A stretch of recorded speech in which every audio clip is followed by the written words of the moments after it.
Hello and welcome back to my channel. I'm MrTieDye, and today we're going to do another discharge video. I had a lot of comments and questions on the fire scrunch I put up recently, so we're going to do another one of those. So I'm starting with a black tea. This here is a Gildan Ultra, one of my favorite brands to use for discharging because it seems to discharge really well. I've done a pre-wash on the t-shirt. It's spun out so it's just barely damp right now, and I have tucked one sleeve into the other over here. So sleeves are tucked in to center the tee. That separates the front from the back. I just find that makes a better side-to-side symmetry with whatever design you're doing. This one we're going to do a scrunch. So what I'm going to do is very tall scrunches. Normally I do thin ones because I'm just adding dye to them, but this one here I'm removing color, but I only want to remove color on part of the tee. So I'm just going to scrunch this up, and I'm doing kind of tall, almost inch tall pleats on there, or not pleats, but scrunches. So you just want to kind of crumple that up as much as you can. The main thing I like to do with my scrunches is not to fold these pleats over top of another one, because then that just creates kind of a different little spot in there where either the color remover or the dye doesn't get in there. So I just try to make sure that all of my little scrunches are all separate and not folded over top of each other. And I just try to kind of randomly go back and forth. You can kind of put a little bit of a twist in there, however you want to do your scrunches. Once you get it all scrunched up, I kind of try to compress it together a little bit, and then we're going to wrap it up. You can use rubber bands or whatever your favorite method is. Mine happens to be kite string, so that's what I'm going to use.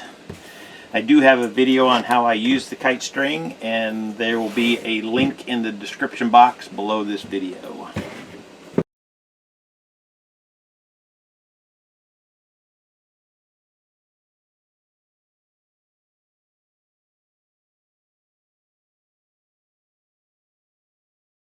Here's my scrunch, and now what I'm going to do is remove some color. So I got my water heating up, so stay tuned while I get set up. Okay, we're ready to get started here. Now normally what I do is I take the Out White Brite and I just sprinkle it over the top, and I pour my hot water on. But I've too many times removed all of the color, or most of the color, from that. So I had to come up with a different way of doing the scrunches and spirals and stuff where you want just to remove part of the color. So what I do is I put the Out White Brite underneath. So what I do is just kind of make a general mark in the tub how big the t-shirt is, and then I sprinkle some Out White Brite in that circle. And I put a nice coat in there, and I'll probably end up adding more to it as I need to, but give that a nice coating. And then put your t-shirt right back on top of that. And now I've boiled my water, so it's nice and hot. So what I'm going to do is pour water in, not directly on the t-shirt. I'm going to pour it into the little corners here and slowly slosh the water around. I want to not pour enough to cover the top. I just want to go about halfway up the t-shirt. And I immediately poured right on, but there's no Out White Brite on there, so I'm basically just filling up the bottom of the tub with hot water and sloshing this around. So all of the color removal is coming underneath, and you can kind of pick this up and lift it. You can see more suds coming out. That's because more of the Out White Brite just got hot water on it.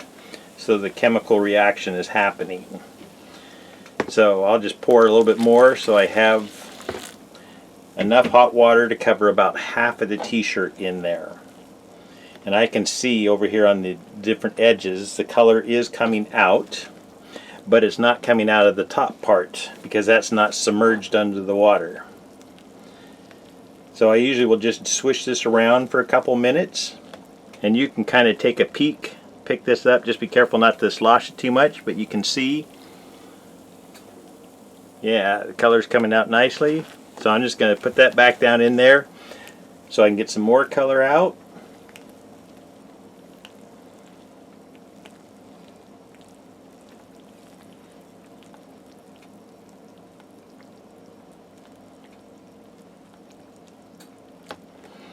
Okay, let me take another peek. Yeah, that looks really good. So what I'm going to do from here is go right to rinsing on this. So stay tuned. Okay, so the first thing I'm going to do is pull that out of the water and just run some cold water right on top of it. I'm not going to flip it over yet. Dump this out, rinse this bucket out. But I want to rinse the top first before, and also to cool it off, just to make sure that none of the chemicals seep into this part and start removing color from the back side or the top side of the tea. Okay, so there you can see I got really nice color removal out of that. There's still a few dark spots, but like I say, this is a scrunch, that's what we want. And the top part here still got nice black in there.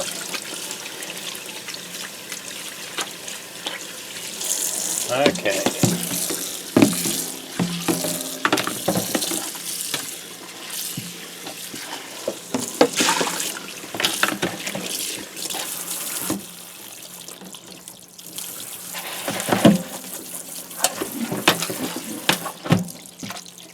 Okay.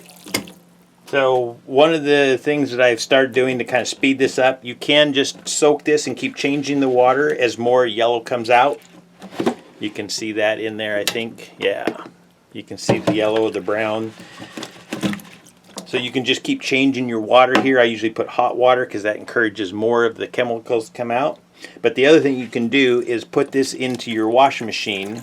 If you use that for spinning out, you can just lean this right up against the side of the washer. And sometimes it helps if you have a second tea to put on the other side to balance the spin. But then that way, all of these chemicals, all this excess color that just came out, you can spin that out quickly and then do one more quick soak on it to see if you have any more. Anyways, I'm talking way too much.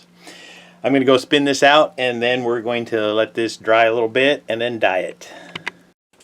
Okay, so we did the really good rinse on this, and then I spun it out in the washing machine just to get the more of the excess chemicals and things out. And then I soaked it a few more times, and when the water kind of ran clear after that, no more of the kind of tanny orangey color came out. So I decided it was done. This is a design a method that you can use for even doing spirals, and that would put lines coming out from the center, what I call a spider web. You can also do it on a pleated one, and you're going to get lines whichever way you pleat it. If you did a spider, make sure you do the centering for the spider, and you can soak this in there and discharge discharge your spider by doing just the bottom half of the t-shirt. So lots of different things. At this point, I could soak this in soda ash and dye this, but just so that you guys can kind of see the whole process of what this shirt looks like, I'm going to go ahead and open this up right now. And then I could still tie this back up later and dye it, which is probably what I will do.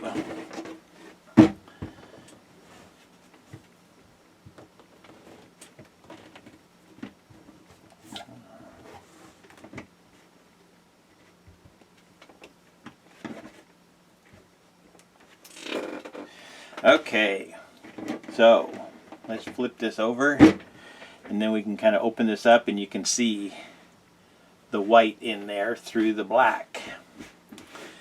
And then, like I say, this was folded centered. So here is just the front of the t-shirt, and that's going to be fairly symmetrical there. And then there's the back of the t-shirt. So let's open this thing all the way up.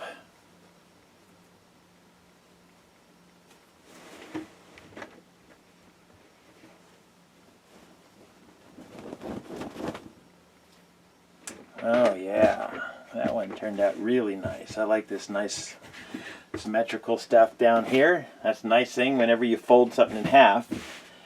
you get a lot of nice symmetry on the t-shirt.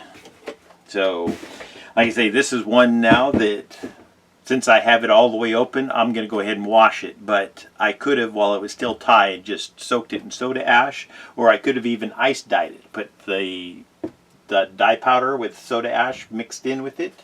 I do that sometimes, so I have soda ash and dye mixed together. Put that on. You can put ice on there, put hot water, and you're dyed. So lots of different ways of doing it. But I'm really liking this one here. All this stuff up here. Nice details. Okay. Done. Thank you for watching. Peace.